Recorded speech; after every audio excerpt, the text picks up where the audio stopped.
Hi friends, welcome back to our channel.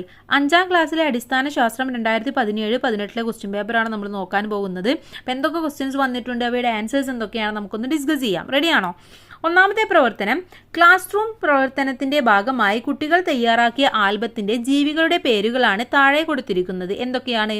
കരടി, ചെന്നായ, നായ, പാറ്റ, തുമ്പി, എലി, തവള, വവ്വാൽ, പാമ്പ്, കാക്ക, കൊക്ക്, പ്ലാറ്റിപ്പസ്. ഓക്കെ, ഇത്രയും ജീവികളുടെ പേരുകളാണ് നമുക്കിവിടെ തന്നിട്ടുള്ളത്. ഇനി ഇതിലെ ചോദ്യം, പ്രജനന രീതിയുടെ അടിസ്ഥാനത്തിൽ ഇവയെ തരംതിരിച്ച് അനുയോജ്യമായ തലക്കെട്ട് നൽകുക. ഓക്കെ, അപ്പോൾ എന്താണ് പ്രജനന രീതി എന്ന് പറയുന്നത്? നമുക്കറിയാം എങ്ങനെയാണ് പുതിയ ഒന്നുണ്ടാവുന്നത് അല്ലേ. ഇപ്പോൾ പശു ആണെങ്കിൽ പുതിയ പശുക്കുട്ടി എങ്ങനെയാണോ ഉണ്ടാകുന്നത് അതിനനുസരിച്ചാണ് നമ്മൾ തരംതിരിക്കേണ്ടത്. അതിനെയാണ് നമ്മൾ പ്രജനനം എന്ന് പറയുന്നത്. ഓക്കെ, അപ്പോൾ ഇവിടെ എങ്ങനെ നമുക്ക് എഴുതാം? എല്ലാ ജീവികളും പ്രസവിക്കുന്ന ജീവികളാണോ? അല്ല, ചില ജീവികൾ മുട്ടയിടുന്നതും ചില ജീവികൾ പ്രസവിക്കുന്നവയുമാണ്. അപ്പോൾ അങ്ങനെ രണ്ട് തരത്തിലാണ് നമ്മൾ ഇവിടെ തരംതിരിക്കേണ്ടത്: മുട്ടയിടുന്നവ, പ്രസവിക്കുന്നവ. അപ്പോൾ മുട്ടയിടുന്നവ എന്നുള്ളതിൽ പാറ്റ, തുമ്പി, തവള, പാമ്പ്, കാക്ക, കൊക്ക്, പ്ലാറ്റിപ്പസ്. ഇനി പ്രസവിക്കുന്നതാണെങ്കിലോ കരടി, ചെന്നായ, നായ, വവ്വാല്. ഇവയുടെ പേരും നമുക്ക് എഴുതി കൊടുക്കാം. ഇതിലെ ബി ചോദ്യം, ഇവയിൽ മുട്ടയിടുന്ന സസ്തനി ഏതാണ് എന്നാണ് ചോദിച്ചിട്ടുള്ളത്. മുട്ടയിടുന്ന സസ്തനി ഇതിലേതാണ്? പ്ലാറ്റിപ്പസ് ആണ് ശരിയായ ഉത്തരം. സി, സസ്തനികളുടെ പൊതു സവിശേഷതകൾ തെരഞ്ഞെടുത്ത് എഴുതുക എന്നാണ് പറയുന്നത്. മുട്ടയിടുന്നവ ചെവിക്കുട ഉണ്ട്, ചർമ്മം വരണ്ടതും ശൽക്കങ്ങൾ ഉള്ളവയുമാണ്, ശരീര രോമാവൃത്തമാണ്, കുഞ്ഞുങ്ങളെ പ്രസവിച്ച് പാലൂട്ടി വളർത്തുന്നു. ഇനി ഇതിലെ സസ്തനികളുടെ പൊതു സവിശേഷതയാണ് നമ്മൾ തിരഞ്ഞെടുക്കേണ്ടത്. ഏതൊക്കെയാണ്? ചെവിക്കുട ഉണ്ട്, ശരീരം രോമാവൃതമാണ്, കുഞ്ഞുങ്ങളെ പ്രസവിച്ച് പാലൂട്ടി വളർത്തുന്നു. ഈ 3 പോയിന്റുകളാണ് നിങ്ങൾ എഴുതേണ്ടത്. രണ്ടാമത്തെ പോയിന്റ്, 4ാമത്തെ പോയിന്റ്, 5ാമത്തെ പോയിന്റ്. ഓക്കെ, ഇനി പ്രവർത്തനം 2ലേക്ക് കടക്കാം. പ്രവർത്തനം 2, കൊളാഷ് ശ്രദ്ധിക്കൂ. എന്താണ് ഇവിടെ? പ്രകൃതിവാതകം, സൗരോർജം, കാറ്റിൽ നിന്നുള്ള ഊർജം, തിരമാല, കൽക്കരി, ഡീസൽ, പെട്രോൾ. ഇത്രയുമാണ് ഇവിടെ തന്നിട്ടുള്ളത്. ഒന്നാമത്തെ ചോദ്യം, ഇവയിൽ പാരമ്പര്യേതര ഊർജ സ്രോതസ്സുകൾ ഏതെല്ലാമാണ്? പാരമ്പര്യമായിട്ട് പറയുന്നത് എന്താണ്? വീണ്ടും പാരമ്പര്യമായിട്ട് നമുക്ക് കിട്ടിയത്, പക്ഷെ നമ്മൾ കണ്ടുപിടിച്ചതല്ല. പാരമ്പര്യമായിട്ട് പ്രകൃതിയിലുള്ളത് ഏതൊക്കെയാണ്? സൗരോർജം, കാറ്റിൽ നിന്നുള്ള ഊർജം, തിരമാല. ഇതൊക്കെയാണ് പ്രകൃതിദത്തമായ അഥവാ പാരമ്പര്യേതര ഊർജ സ്രോതസ്സുകൾ എന്ന് പറയുന്നത്. സൗരോർജം, കാറ്റിൽ നിന്നുള്ള ഊർജം, തിരമാല. രണ്ടാമത്തെ ചോദ്യം, പ്രകൃതിയിൽ ഊർജത്തിന്റെ ആത്യന്തിക ഉറവിടം ഏതെന്നാണ് ചോദിച്ചിട്ടുള്ളത്. ഏതാണ്? നമുക്കറിയാം സൂര്യനാണ് എല്ലാത്തിൻ്റെയും ഉറവിടം എന്ന് പറയുന്നത്. അപ്പൊ ബി ഉത്തരം സൂര്യൻ. 3, സി എന്ന് പറയുന്നത്, സൗരോർജത്തെ വൈദ്യുതോർജമാക്കി മാറ്റുന്ന സംവിധാനത്തിന്റെ പേരെന്താണ്? ഈ ഊർജം ഉപയോഗപ്പെടുത്തുന്ന ഏതെങ്കിലും 2 ഉപകരണങ്ങളുടെ പേരെഴുതാനും പറഞ്ഞിട്ടുണ്ട്. ഏതാണ് സൗരോർജത്തെ വൈദ്യുതോർജമാക്കി മാറ്റുന്നത്? നമ്മുടെ സൗരോർജ പാനലാണ് അല്ലെ. സൗരോർജ panel, solar cooker, solar calculator, solar lamp. ഇതൊക്കെയാണ് നമ്മൾ പ്രധാനമായിട്ടും ഇത്തരത്തിൽ ഉപയോഗിക്കുന്നത്. ഓക്കെ, ഇനി പ്രവർത്തനം 3ലേക്ക് കടക്കാം. ചുവടെ നൽകിയിരിക്കുന്ന പ്രസ്താവന ശ്രദ്ധിക്കൂ. ഒട്ടുമിക്ക രോഗങ്ങൾക്കും കാരണമാകുന്നത് സൂക്ഷ്മാണുക്കളാണ്, എന്നാൽ അവയിൽ ചിലവ നമുക്ക് ഉപകാരികളുമാണ്. ഇതിലെ സൂക്ഷ്മജീവികൾ നമുക്ക് ഉപകാരികളാവുന്നത് എങ്ങനെ എന്നാണ് ചോദിച്ചിട്ടുള്ളത്. അപ്പോൾ എങ്ങനെയാണെന്ന് നിങ്ങൾ എഴുതണം. എങ്ങനെയൊക്കെയാണ്? സൂക്ഷ്മജീവികൾ നമുക്ക് ചില രോഗങ്ങളുടെ പ്രതിരോധ ശേഷിയായിട്ട് മാറാറുണ്ട്, ചില രോഗങ്ങൾ വരുന്നത് നമുക്ക് തടയാറുണ്ട്. ഇതൊക്കെ സൂക്ഷ്മജീവികളാണ്. പിന്നെ നമ്മുടെ ശരീരത്തിൽ അനാവശ്യമായിട്ടുള്ള വിസർജ്ജ വസ്തുക്കളെ പുറന്തള്ളാനും ഇവ ഉപയോഗിക്കുന്നു. ഇനി ഇതിലെ ബി ചോദ്യം, സൂക്ഷ്മാണുക്കൾ മൂലമുണ്ടാകുന്ന 2 രോഗങ്ങൾ എഴുതാനാണ് പറഞ്ഞിട്ടുള്ളത്.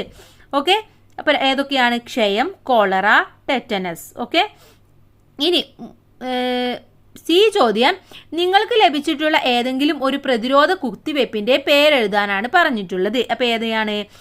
PCG, DPT, MMR. ഇതിലെ ഏതെങ്കിലും ഒന്നിന്റെ പേരാണ് കൂട്ടുകാർ എഴുതേണ്ടത്. ഓക്കെ, ഒന്നും കൂടി പറയാം: PCG, DPT, MMR. ഇനി പ്രവർത്തനം 4, ഒരു പ്രദേശത്തെ ആരോഗ്യ സർവേ റിപ്പോർട്ടിൽ പരാമർശിച്ചിട്ടുള്ള ചില രോഗങ്ങളാണ് ചുവടെ നൽകിയിരിക്കുന്നത്. ഡെങ്കിപ്പനി, ചിക്കൻ ഗുനിയ, മഞ്ഞപ്പിത്തം, മന്ത്, മലമ്പനി. ഓക്കെ, ഇവയിൽ പ്രതിരോധ കുത്തിവയ്പ്പിലൂടെ തടയാവുന്ന രോഗം ഏതാണെന്നാണ് ചോദിച്ചിട്ടുള്ളത്. ഏതാണ്? മഞ്ഞപ്പിത്തമാണ്. ഇനി ബി, കൊതുകിനെ നശിപ്പിച്ചാൽ ഏതെല്ലാം രോഗങ്ങൾ പകരുന്നത് നമുക്ക് തടയാൻ കഴിയും? എന്തൊക്കെയാണ്? മന്ത് വരുന്നത്, മലമ്പനി, ഡെങ്കിപ്പനി, ചിക്കൻ ഗുനിയ. ഇതൊക്കെ നമുക്ക് തടയാൻ കഴിയും. സി, കൊതുക് നശീകരണത്തിനുള്ള ഏതെങ്കിലും 3 മാർഗങ്ങൾ എഴുതാൻ പറഞ്ഞിട്ടുണ്ട്. എന്തൊക്കെ എഴുതാം? മലിനജലം കെട്ടിക്കിടക്കുന്ന സാഹചര്യങ്ങൾ ഇല്ലാതാക്കുക, ഡ്രൈ ഡേ ആചരിക്കുക, പരിസരം വൃത്തിയായി സൂക്ഷിക്കുക, പാഴ്ചെടികൾ ഒഴിവാക്കുക. ഓക്കെ, അപ്പോൾ 3 നിർദ്ദേശമാണ് എഴുതാൻ പറഞ്ഞിട്ടുള്ളത്, 4 പറഞ്ഞു തന്നിട്ടുണ്ട്. ഒന്നും കൂടെ പറയാം. മലിനജലം കെട്ടിക്കിടക്കുന്നത് ആ സാഹചര്യങ്ങൾ ഒഴിവാക്കുക, ഡ്രൈ ഡേ ആചരിക്കുക, പരിസരം വൃത്തിയായി സൂക്ഷിക്കുക, പാഴ്ചെടികൾ ഒഴിവാക്കുക. ഇനി 5ാമത്തെ പ്രവർത്തനം നോക്കാം. നമുക്ക് കേൾക്കാനും കാണാനും ചെവിയും കണ്ണും മാത്രം പോരാ, തലച്ചോറും വേണം. ഈ പ്രസ്താവനയോട് നിങ്ങൾ യോജിക്കുന്നുണ്ടോ? വിശദമാക്കുക. എന്താണ് യോജിക്കുന്നുണ്ട് അല്ലെ? എന്താണ്? ജ്ഞാനേന്ദ്രിയങ്ങൾ നിന്നെത്തുന്ന ആവേഗങ്ങൾ തലച്ചോറിൽ എത്തുമ്പോഴാണ് നാം യഥാർത്ഥത്തിൽ കാഴ്ച, കേൾവി എന്നിവ തിരിച്ചറിയുന്നത്. അല്ലാതെ നമുക്ക് കണ്ടതുകൊണ്ടോ അല്ലെങ്കിൽ കേട്ടതുകൊണ്ടോ നമുക്കൊന്നും മനസ്സിലാവില്ല. ആ ഒരു ആവേഗം തലച്ചോറിൽ എത്തിയാൽ മാത്രമേ നമുക്ക് അതെന്താണെന്ന് മനസ്സിലാക്കിയെടുക്കാൻ സാധിക്കുകയുള്ളൂ. അതുകൊണ്ട് ഈ പ്രസ്താവന വളരെയധികം ശരിയാണ്. ബി, ഏറ്റവും വലിയ ജ്ഞാനേന്ദ്രിയം ഏതാണെന്നാണ് ചോദിച്ചിട്ടുള്ളത്. ഏതാണ്? ത്വക്കാണ്. ഓക്കെ, ത്വക്കാണ് ഏറ്റവും വലിയ ജ്ഞാനേന്ദ്രിയം എന്ന് പറയുന്നത്. ദിവസേന കുളിക്കുന്നതും ത്വക്കിന്റെ ആരോഗ്യവും തമ്മിൽ ബന്ധമുണ്ടോ? വിശദമാക്കുക. ബന്ധമുണ്ടോ? ദിവസേന കുളിക്കുന്നത് കൊണ്ട് ത്വക്കിൽ അഴുക്ക് അടിഞ്ഞുകൂടുന്നില്ല. സ്വേദഗ്രന്ഥികളുടെ ശരിയായ പ്രവർത്തനത്തിനും ത്വക്കിന്റെ ആരോഗ്യത്തിനും ഇത് സഹായിക്കുന്നു. അപ്പോൾ നമ്മൾ നിത്യേന കുളിക്കണം എന്നർത്ഥം. ഇനി പ്രവർത്തനം 6, ചിത്രീകരണം നിരീക്ഷിക്കൂ. എന്താണ് ഇവിടെ തന്നിട്ടുള്ളത്? ISRO ആണല്ലേ. ISROയുടെ ഒരുപാട് സാധനങ്ങൾ തന്നിട്ടുണ്ട്, പക്ഷെ പലതും വിട്ടുപോയിട്ടുള്ളതാണ്. ഇനി ഇതിലെ ചോദ്യം എന്ന് പറയുന്നത് വിട്ടുപോയ ഭാഗങ്ങൾ പൂർത്തിയാക്കുക എന്നുള്ളതാണ് 1ാമത്തെ ചോദ്യം. അപ്പോൾ ഇവിടെ 1ാമത്തേത് ISROയുടെ ചൊവ്വ പര്യവേഷണ വാഹനം ഏതാണ്? മംഗളയാനാണ്. ഓക്കെ, അപ്പോൾ അവിടെ 1 എന്നുള്ളിടത്ത് മംഗളയാൻ എന്നാണ് ഉത്തരം വരുന്നത്. ഇനി 2 എന്നതോ? 2 എന്നിടത്ത് നമുക്ക് എന്തെഴുതാം? ആദ്യ കൃത്രിമ ഉപകരണം എന്നെഴുതാം, കൃത്രിമ ഉപഗ്രഹം എന്നെഴുതാം. ഓക്കെ, ആദ്യ കൃത്രിമ ഉപഗ്രഹം. ഇനി ആര്യഭട്ടയാണ് അത്, നമുക്കറിയാം. ഇനി എന്താണ് കൊടുത്തിട്ടുള്ളത്? നിർമ്മാണത്തിലിരിക്കുന്ന സൂര്യപര്യവേഷണ വാഹനം. അതേതാണ്? ആദിത്യ. ഓക്കെ, അപ്പൊ 3ാമത്തെ ആൻസർ എന്ന് പറയുന്നത് ആദിത്യ. ഇനി അടുത്തത് നോക്കൂ, 4ാമത്തേത് ചന്ദ്രയാൻ 1 എന്താണ് ചന്ദ്രയാൻ 1 എന്ന് പറയുന്നത്? യെസ്, ആദ്യ ചാന്ദ്ര പര്യവേഷണ സംരംഭം. ഓക്കെ, ആദ്യ ചാന്ദ്ര പര്യവേഷണ സംരംഭമാണ്. അപ്പൊ 4ാമത്തെ ഉത്തരമായിട്ട് അതാണ് എഴുതേണ്ടത്. ഇനി എഡ്യൂസാറ്റ് വിദ്യാഭ്യാസ ഉപഗ്രഹം നമുക്കറിയാവുന്നതാണ്. അപ്പൊ വിട്ടുപോയ ഭാഗങ്ങളെല്ലാം നമ്മൾ പൂരിപ്പിച്ചു. ഇനി ഇതിലെ ബി, തുമ്പ ഇക്വേറ്ററിൽ ലോഞ്ചിങ് സ്റ്റേഷൻ സ്ഥാപിച്ചത് ആരെന്നാണ് ചോദിച്ചിട്ടുള്ളത്. ആരായിരുന്നു? വിക്രം സാരാഭായി. വിക്രം സാരാഭായി ആണ് തുമ്പ ഇക്വേറ്ററിൽ ലോഞ്ചിങ് സ്റ്റേഷൻ സ്ഥാപിച്ചത്.